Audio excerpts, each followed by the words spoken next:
হরে কৃষ্ণ। তো শুভ সকাল সকলকে। তো আজকে আমার তো ভীষণ মন খারাপ, জানো তো। আমার এক দিদি, মামাতো দিদি মারা গেছে।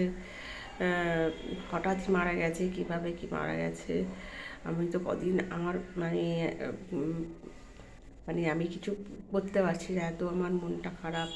হ্যাঁ, আমাদের খুব ভালোবাসতো দিদি, ভীষণ ভালো। আমার নিজের দিদি না, মামাতো দিদি, তো একদম নিজের দিদির মতো। কিছুদিন আগে তো মায়াপুরে গেছিলো আমার বাড়িতে, গিয়ে আমাকে সেখানে ঘুরলাম। আমাকে বলছে কী কিনবি, মানে এরকম, মানে এত ভালোবাসি। আমি বললাম না, কিচ্ছু নেবো না দিদি, তুই এসছিস, সেটাই আমার খুব ভালো লেগেছে। তো যাই হোক, তো কদিন ধরে মন খারাপ, আমি কিছু করতে পারছি না, কোথায় যাব, কী করব, কিছুই ভালো লাগছে না। তাও তো আমাকে তো একটু কিছু করতে হয় তোমাদের জন্য। তোমাকে দেখতে পাচ্ছ না, তোমাদেরও খারাপ লাগছে, তা এই জন্য আমরা কিছু একটা বলি সবাইকে, একটু যায় এই করে। তা যাই হোক, আজকে সকালবেলায় উঠে ভাবলাম আজকে সব একাদশী। তারপর আজকে আমি তো ভাত টাত কিছু খাবো না, একাদশীর খাবার বানিয়েছি। হ্যাঁ, কদিন ধরে আমি খেতেও পাচ্ছি না ঠিক মতো, কী আমি বানাবো, ব্লগ বানাবো, কিচ্ছু বানাতে পারছি না। যাই হোক, আজকে আমি সকাল থেকে উঠে একটু খাবার টাবার বানাই। কী আজকে একাদশীতে কী খাবার বানিয়েছি দেখো। আজকে আমি এই যে বানালাম হচ্ছে গিয়ে পেঁপের সবজি।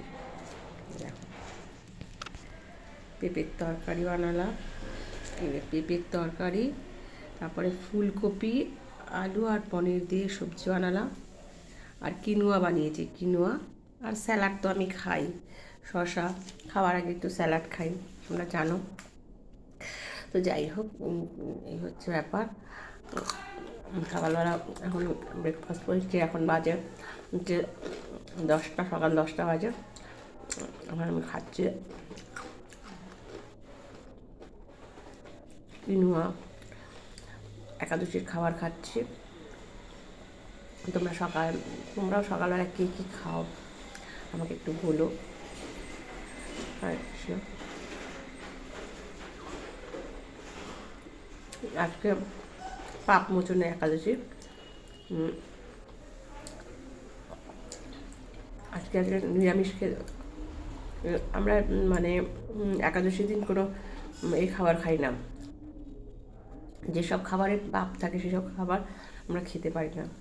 আমরা এই কিনোয়া খাবো, রাত্রেবেলা তো বাকুইয়ের একটা পরোটা বানাবো, যেটা বানাবো রাত্রেবেলা আমরা তোমাকে দেখাবো, ঠিক আছে। আর আজকে সারাদিন আমি এগুলো খাবো, আর ফল খাবো, আর খাবো হচ্ছে গিয়ে ইসের স্যুপ, তোমার